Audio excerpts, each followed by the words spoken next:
What is up, family? We have another Patreon request, and it looks like on continue avec la deuxième malédiction de Totankhamon. Totankhamon. These were like the statistics, curses and stuff. Astrono Geek, baby. Let's go. Let's check it out. This is a continuation. Cette vidéo est la suite de la précédente. Ouais. Donc, histoire d'avoir tout le contexte, je vous suggère chaudement de la mettre en pause, d'aller voir la première partie qui se trouve dans les fiches et en description, et de revenir ensuite. 4 novembre 1922. Hussein Abdel Rassoul, un jeune porteur d'eau, traverse la vallée des rois quand il manque de trébucher sur une aspérité dans le sable. That's right. C'est la première marche de l'escalier menant à la tombe de Toutankhamon. Howard Carter, le directeur des fouilles, fait venir son mécène Lord Carnarvon en urgence en Égypte. Ensemble, ils entreprennent de dégager l'entrée. Et là, les ennuis commencent. That's because you let out the evil. The evil was locked in and you let out the evil. Sur le point de faire une découverte historique, Carter envoie un messager chez lui, à Luxor. En arrivant, celui-ci raconte avoir entendu une plainte.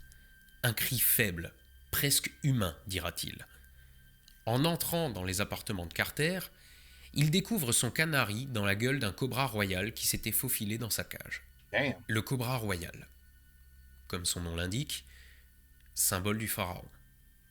Avertissement ? Peut-être. D'autant que c'était pas le seul. Carter est devant le sceau de la porte de l'antichambre du tombeau de Toutankhamon, encore intacte. La première tombe de pharaon découverte intacte depuis l'Antiquité. Et donc par un archéologue digne de ce nom. Et donc par un archéologue qui prendra soin, avant de le briser, de consigner l'inscription qui s'y trouve. La mort touchera de ses ailes ceux qui oseront troubler le sommeil de Pharaon. Les mecs étaient prévenus. Yeah. Mais ils en avaient rien à foutre. Ouais, je sais. Arthur Weigall, présent à l'entrée de la tombe, raconte comment il a vu Carter et surtout Carnarvon plaisanter grassement sur Pharaon et le contenu de sa tombe. Il aurait alors dit « S'il entre avec cet état d'esprit, je lui donne 6 semaines à vivre. » Pendant ce temps, sous terre, Carter est prêt à rompre le sceau. Dans son livre, il écrit « Les mains tremblantes, j'ai fait une petite brèche dans le coin supérieur gauche. L'obscurité et l'espace vide, aussi loin que pouvait atteindre une sonde de fer, montraient que tout ce qui se trouvait au-delà était vide et non rempli comme le passage que nous venions de dégager. Des tests de bougies ont été appliqués par mesure de précaution contre d'éventuels gaz nauséabonds, puis, élargissant un peu le trou, j'ai inséré la bougie et j'ai regardé à l'intérieur. Lord Carnarvon, Lady Evelyn et Callender se trouvaient anxieusement à côté de moi pour entendre le verdict. Au début, je ne pouvais rien voir. L'air chaud s'échappant de la chambre faisait vaciller la flamme de la bougie. Mais bientôt, alors que mes yeux s'habituaient à la lumière, des détails de la pièce à l'intérieur émergeaient lentement de la brume, d'étranges animaux, des statues et l'or. Partout, l'éclat de l'or. Carnarvon, impatient, demande alors à Carter s'il voit quelque chose. Ce dernier lui répond « Oui, je vois des choses merveilleuses. » Après plus de 3300 ans à être resté inviolé, oublié de tous sous les gravats de la vallée des rois, l'antichambre de la tombe de Toutankhamon se révèle aux yeux des archéologues qui, s'ils ne le savent pas encore, sont maintenant condamnés. Dans l'antichambre, des centaines d'objets sont entassés dans un bordel incroyable. Il y en a plus dans cette unique pièce que ce qu'ils avaient imaginé dans leurs rêves les plus fous. Quelques jours après avoir pénétré dans l'antichambre, Carter, Carnarvon et sa fille se faufilèrent jusqu'à la porte de la chambre funéraire, cachée sous le mobilier. En 1900, Carter avait ouvert un autre tombeau royal devant de nombreux invités de marque, tout ça pour se rendre compte que des pilleurs étaient déjà passés par là dans l'Antiquité. Donc ce coup-ci, il veut assurer son coup, et après être arrivé jusqu'au sarcophage de Toutankhamon, ressort et fait reboucher le trou avec du plâtre. Et seulement là, il fait appeler les fonctionnaires du service des antiquités chargés de vérifier qu'il ne fait pas n'importe quoi avec ce qu'il trouve. Parce qu'à l'époque, la situation politique en Égypte, sous protectorat britannique, est un peu tendu et évidemment va se poser la question de l'appartenance de ce trésor. Bon, en bref, ça va être un peu le bordel, puis il reviendra au musée du Caire. Nobody owns it. See, I love that. Nobody owns it. Nobody owns it. I love how people just say, I own this treasure, all this shit is mine. It's mine. I own it now. Not bullshit. Nobody owns it. The person you about to take it from, he's going to show you who really owns it. Mais maintenant, il faut vider l'antichambre de son mobilier. Or, l'humidité due aux crues qui se sont succédées pendant 33 siècles, entre des périodes de sécheresse extrême, ont passablement déformé le bois, détruit les cols et abîmé cuirs et textiles. Et l'intégralité de la chambre était recouverte d'une mince pellicule rose impossible à identifier. Carter écrit encore qu'il règne dans la sépulture un air suffocant, infesté des exhalaisons des cadavres, et qu'une poussière fine s'élève sous les pas et irrite les poumons. À la mi-décembre est entamé le référencement méticuleux des objets présents dans l'antichambre. Tout est photographié sur place, numéroté et envoyé dans une tombe voisine pour restauration, avant seulement d'être envoyé au Caire. L'inventaire complet prendra près de 10 ans. À la mi-février 1923, Carter et Carnavon sont maintenant prêts à ouvrir la chambre funéraire en présence de représentants du gouvernement. Après une dizaine de jours où la tombe a été rendue accessible à la presse et au public, le tombeau est refermé et réenterré le temps de l'été, en attendant la prochaine saison de fouilles. Mais, alors que la tombe vient d'être refermée, Lord Carnavon se fait piquer par un moustique. La belle affaire, me direz-vous. On est dans la vallée du Nil, une région chaude et humide. Un moustique, c'est un non-événement. Mais ce moustique l'a piqué sur la joue. Et en se rasant, Carnavon se coupe au niveau de la piqûre, et rapidement, la blessure s'infecte, déclenchant une septicémie. Lord Carnavon meurt ainsi 6 semaines après avoir pénétré dans la tombe de Toutankhamon, comme l'avait annoncé Arthur Weigel. 6 weeks I give him to live. Holy shit, wow. Plus étrange encore, alors qu'il rend son dernier souffle, une coupure de courant plonge le Caire dans le noir. Et plus loin, beaucoup plus loin, en Angleterre, son chien hurle à la mort avant de tomber raide mort, lui aussi. What? Plus tard, l'analyse de la momie montrera une blessure à la joue, au même endroit où Carnavon s'était fait piquer. À partir de là, les morts s'enchaînent. Un mois plus tard, le professeur Lafleur, archéologue et grand ami de Carter, meurt mystérieusement. Dans la même période, George J. Gould, un riche homme d'affaires venu visiter la tombe, meurt des suites d'une fièvre étrange. En septembre, c'est le tour du frère de Lord Carnavon de mourir. L'année suivante, le professeur Hugh Evelyn White, l'un des premiers à avoir pénétré dans la chambre funéraire en compagnie de Carter et Carnavon, décède à son tour. Il est suivi d'Archibald Douglas Reed, qui a radiographié la momie. I think I noticed a pattern. Now remember what I said. I think I even said it on the first video. Don't go in that shit. You just found a hidden tomb with staircases buried in the sand. Don't go in that shit. If you do, good luck. And here we go. That's it. You're all cursed. You don't mess with curses back in those days. They knew how to do them right. À la fin de la campagne de fouilles de 1925-26, en quittant le site, et pour la Everybody's première dead. fois depuis qu'il travaille en Égypte, Carter aperçoit un chacal qui l'observe. Ce chacal. Le chacal d'Anubis, le gardien des morts. Dans la foulée, décèdent l'infirmière qui avait soigné Carnavon et l'égyptologue George Aaron Benedict qui venait de visiter la tombe. En 1928, c'est Arthur Mace qui avait aidé Carter à ouvrir le mur de la chambre mortuaire qui meurt mystérieusement. Puis c'est le tour du secrétaire de Carter, retrouvé mort dans son lit. En 1934, c'est le tour de Weigel qui avait annoncé la mort de Carnavon, d'y passer à son tour. Et on peut aller encore plus loin. En 1967, Mohamed Merri, le directeur du département des antiquités au musée du Caire, signe un accord de sortie du trésor du territoire pour une exposition à Paris et meurt dans la foulée d'une hémorragie cérébrale. En 1972, son successeur signe une autorisation pour une exposition à Londres et meurt dans la foulée. Oh my God. Lui aussi d'une hémorragie cérébrale. And I bet you still they would say, It's just a coincidence. It's got nothing to do with a curse or the tomb. It's just a coincidence. Howard Carter aurait-il dû tenir compte de l'avertissement explicite écrit sur le sceau de la tombe qu'il a délibérément brisé ? Ben non. Parce que cet avertissement n'existait pas. Cette malédiction est une montagne de conneries. Mais comme d'habitude, ça prend plus de temps d'expliquer pourquoi que de juste vous la raconter. I don't care, curse or no curse. I mean, you either believe in a curse or you don't. But, I mean, can it all be explained? I'm sure. And is it a coincidence? I'm sure. But no. Listen, you can't prove anything. No matter what he tells us here, you cannot prove anything unless all of those people never discovered the tomb, right?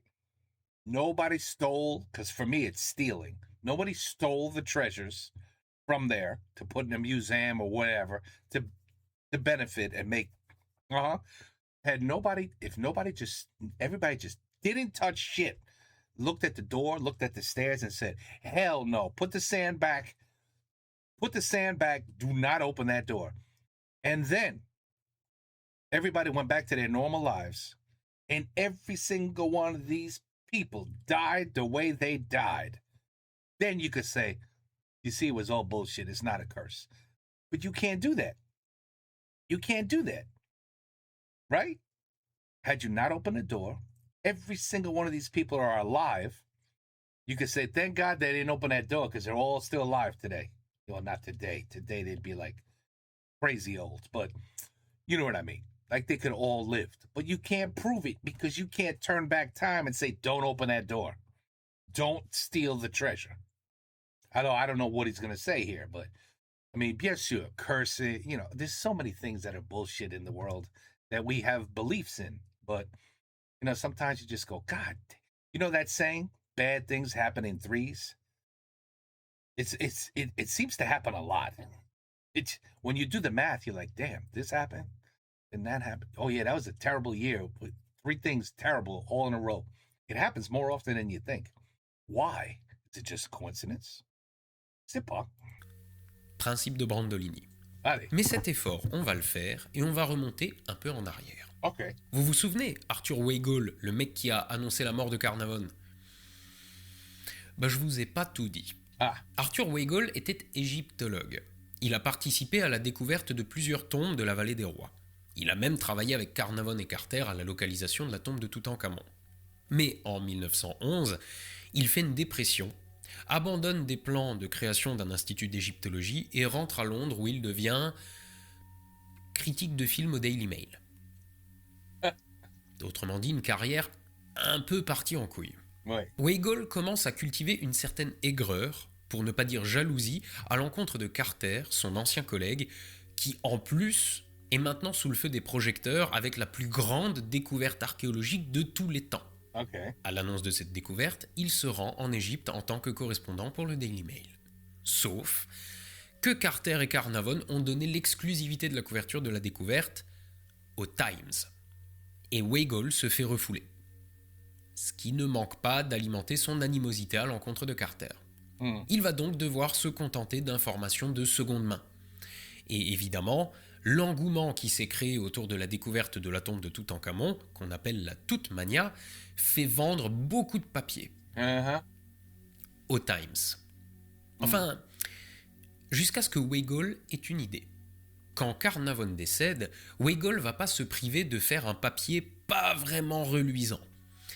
Et il va alors raconter l'histoire, inventée de toutes pièces, où il annonce que Carnarvon va mourir dans les 6 semaines. Et ça prend. Et pourtant, c'est de la merde. Carnarvon n'est pas mort 6 semaines après son entrée dans la tombe, mais 4 mois. Mais t'as dit you said 6 weeks just a couple minutes ago. Les histoires de coupures de courant et de chiens qui hurlent à la mort, c'est évidemment invérifiable, et Toutankhamon avait bien une blessure à la joue, mais non seulement c'était pas la bonne joue, mais en plus il avait des blessures absolument partout, faites post-mortem lors de l'embaumement. À tel point que les premières théories sur sa mort incluaient la charge d'un hippopotame pour expliquer autant de bobos. Oh my God, he got killed by a hippo instead of a mosquito. Et c'est à la suite de la parution du papier de Weigel que les choses partent en cacahuète. Tout simplement parce que dès qu'il est question de malédiction, bim, ça fait vendre. Les journaux s'en rendent compte et comme bien souvent, l'intégrité journalistique s'arrête là où commence le putaclic pour faire de la moula. Et c'est donc les journalistes La anglais moula. qui vont inventer de toutes pièces l'histoire de la malédiction inscrite sur le sceau de la tombe, Oh. qui n'a jamais existé. Okay. L'inventaire de la tombe a été fait très méticuleusement et on n'en trouve trace nulle part. Alors, faut dire aussi qu'on est à une époque où l'occultisme est super à la mode. Vous savez, les tables de Ouija, les guéridons qui bougent, les fantômes, les esprits et tout le reste. Donc, vous imaginez bien qu'une malédiction antique de Pharaon, ça prend comme une shitstorm sur Twitter. Oui, ça c'est vrai. Les malédictions de Ça, l'Égypte c'est vrai. antique, ça existe. Plus ou moins. It's if you believe it or not, that's all. You don't have to believe in curses. Just like you don't have to believe in God. You can believe whatever you want. On a trouvé des choses, mais ça ressemble plus à des messages adressés aux prêtres. En substance, ça dit occupe-toi bien de l'entretien de la tombe, sinon tu vas prendre un méchant coup de pied au cul. Il y a aussi des textes d'exécration. En gros, c'est des textes disant tout le mal que pense Pharaon de ses ennemis, parfois accompagnés de statuettes les représentant et brisés rituellement. Il y a aussi la damnatio memoriae, la condamnation à l'oubli, mais là encore, ça colle pas trop au narratif. Donc, la malédiction façon film d'épouvante avec des momies qui se réveillent, c'est nettement plus dur à trouver. What you talking about? Walking Dead? You never saw Walking Dead? Come on now. Of course zombies exist. Everybody knows zombies exist. Mais peu importe, la mode est lancée. Et de Mummies. fait, la presse va And suivre de zombies. près la progression des fouilles et si jamais quelqu'un casse sa pipe, elle fait des articles dessus. Parce que ça fait vendre de ouf. Mhm. Selon les chronologies, on compte jusqu'à une trentaine de morts attribuées à la malédiction de Pharaon. Les plus connus et les plus souvent nommés, c'est ceux que je vous ai moi-même cités juste avant. Donc on va passer tout ça en revue. Bon alors déjà, l'histoire du canari bouffé par un serpent, a priori c'est vrai, mais pas de quoi en faire un fromage. D'autant qu'elle a été vachement embellie. Vous oubliez les cris d'êtres humains, tout ça. Le mec a débarqué dans les appartements de Carter et le serpent, plus précisément un naja, plutôt commun dans la région, roupillé avec un canari dans le ventre. Bon, j'ai déjà trouvé une couleuvre qui roupillait dans mes godasses et j'ai pas profané de tombe. Carnarvon ne se fait pas piquer par un moustique en sortant de la tombe, mais 2 mois après sa fermeture. Et il était déjà très malade depuis des années, au point que ses proches craignaient la moindre crève chez lui. Donc, qu'une infection règle son compte à un vieillard, c'est... I know it's all coincidence. I get it, but still. Would they all have died had they never opened the door? We can never answer that question. pas spécialement paranormal. En outre, je vous rappelle qu'on est à une époque, certes pas si lointaine, mais où les maladies infectieuses sont encore la principale cause de décès. Ce n'est qu'après la découverte de la pénicilline, donc du premier antibiotique, par Fleming en 1928 et son utilisation dans des traitements à partir de 1941, en plus de la vaccination généralisée, que les maladies infectieuses seront remplacées par les cancers et les maladies cardiovasculaires comme principale cause de décès. Pensez une seconde à tous les gens que vous connaissez qui se sont un jour blessés et qui ont eu un début d'infection. Ouais. À l'époque, l'affaire était pliée. Et sans malédiction. George J. Gould, le riche homme d'affaires venu visiter la tombe, est mort des suites d'une fièvre. Donc d'une infection. Des mois après sa visite de la tombe. Et encore une fois, pas alors qu'il venait d'en sortir. It's a slow-moving curse. I mean, come on now. It took time. The curse was like, I'm going to take my time, little by little, petit pa petit, going to raise his temperature 0.01 every day for months until he finally goes. So it's just, the curse was like, look, if I kill him just like that, it's boring. It's too fast. Let's take our time, make him suffer a real good curse, and then he'll die of a fever at the end. Quoi? Pour l'histoire d'épouvante, ça sonne certes mieux, mais c'est faux. Non. Et j'ajoute qu'il est mort d'une fièvre dans un pays où on trouve la malaria.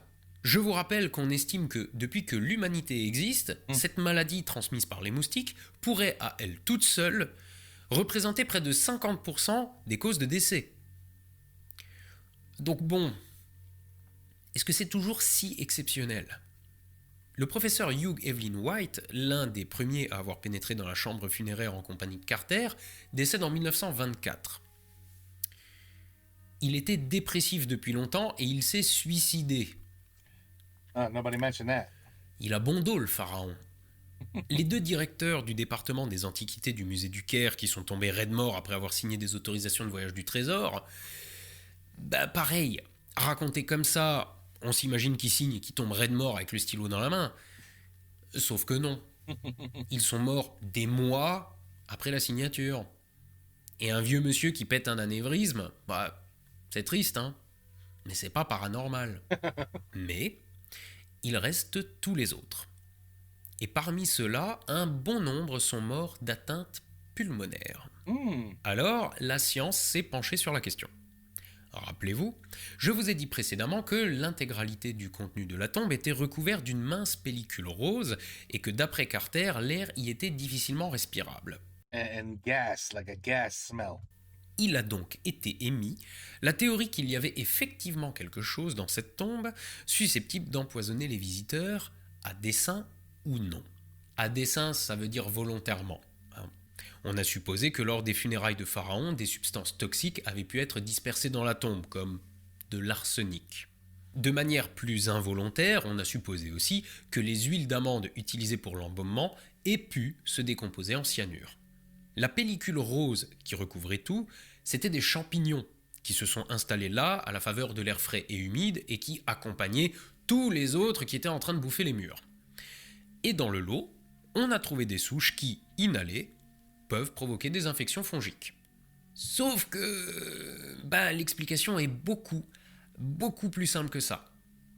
Et au final, c'est la même que celle du triangle des Bermudes. Et si vous ne savez pas de quoi je parle, je vous rappelle qu'il y a une vidéo dédiée à ce mystère-là aussi.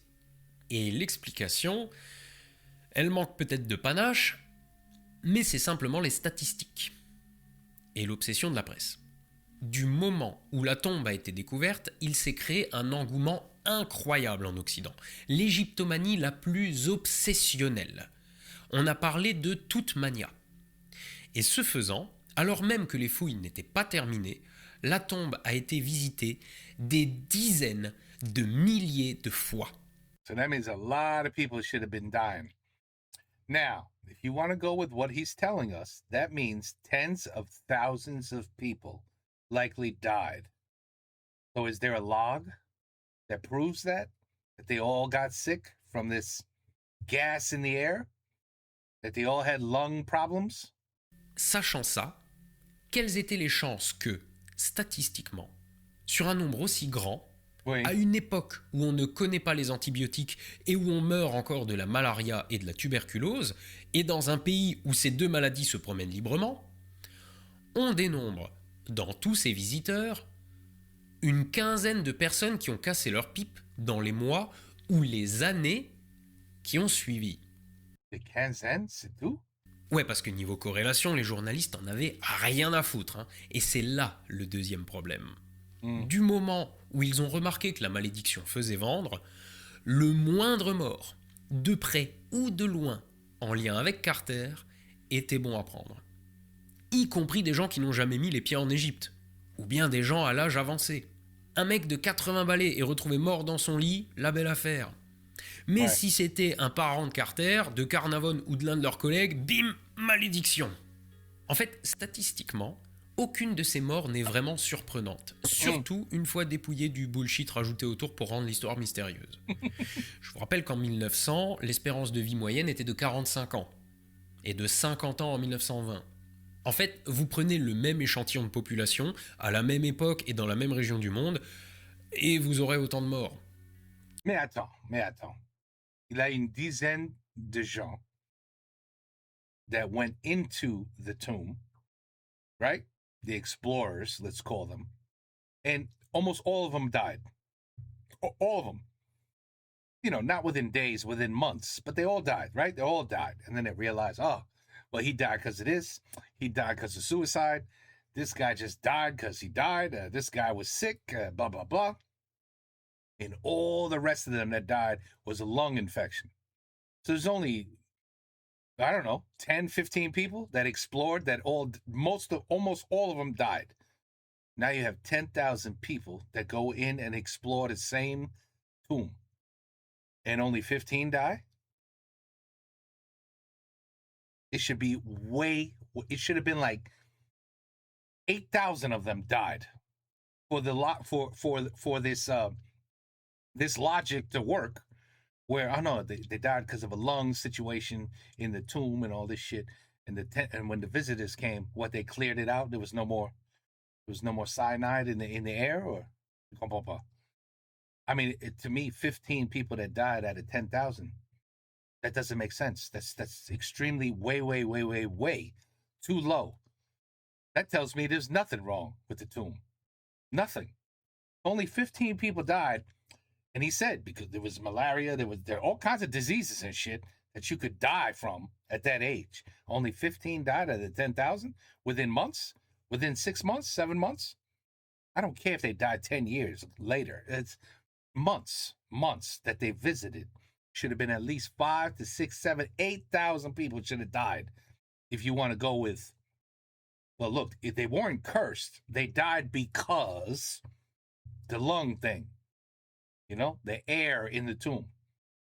So I don't know. It's a curse. Of course it's a curse.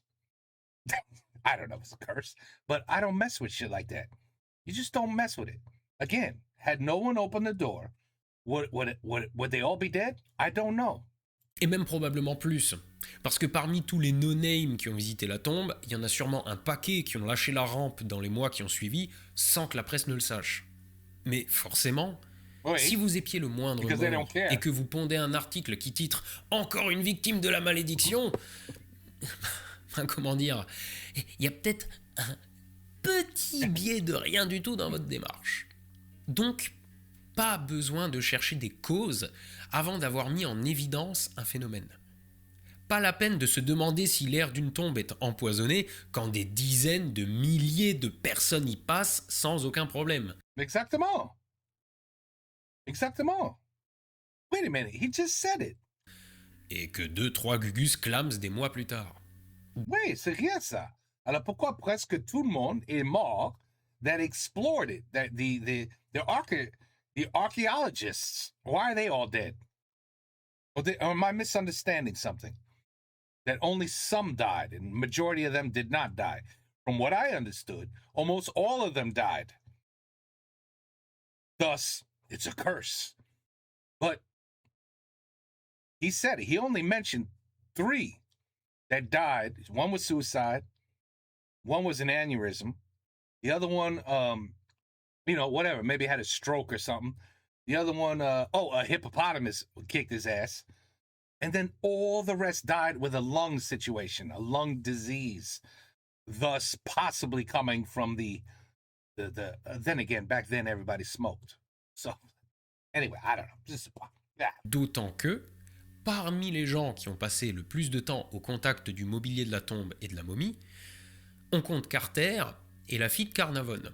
Carter meurt à 64 ans, 17 ans plus tard, et la fille de Carnarvon décède en 1980 à l'âge de 79 ans. No, I agree.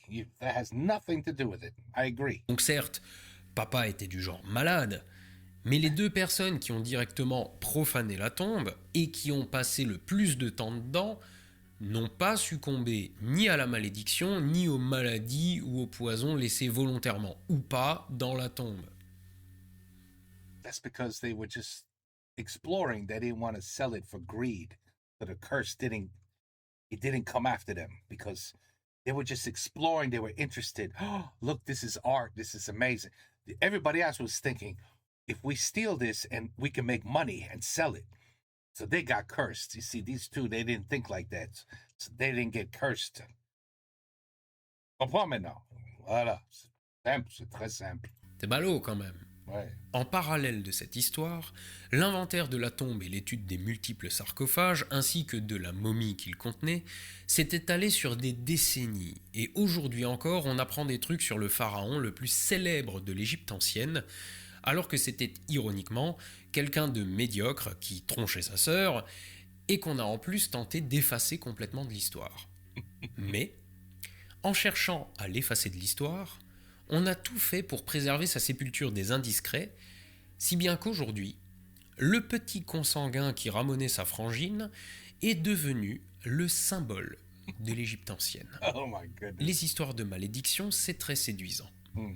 Mais je trouve que cette ironie-là est beaucoup plus digne d'intérêt. Levez les yeux au ciel, soyez astronogeek. Et à la revoyure. Another great explanation.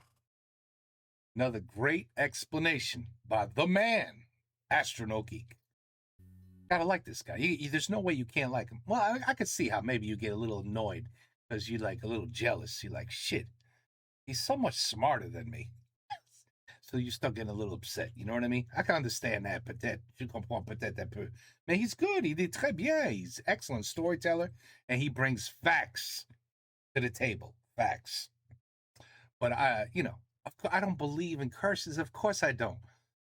But sometimes you just want to say, I don't believe in curses, and that's it. Like, don't make fun of it too much. Like, that shit would never happen to me. Curse, yeah, okay, curse me.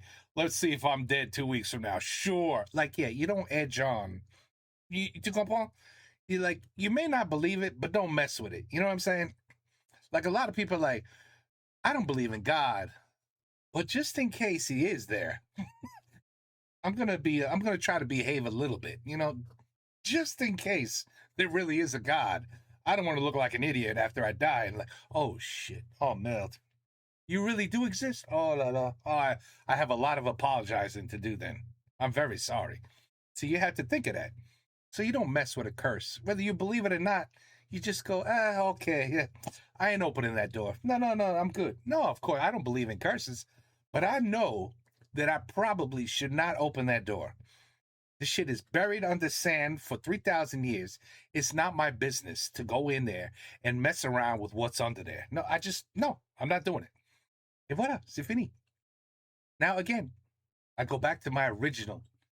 You can never know what really happened unless you knew all those people, the door was never opened, and they all died exactly the same way. That's it. Then you could say, of course, bullshit. No curse. Are you crazy? Curse.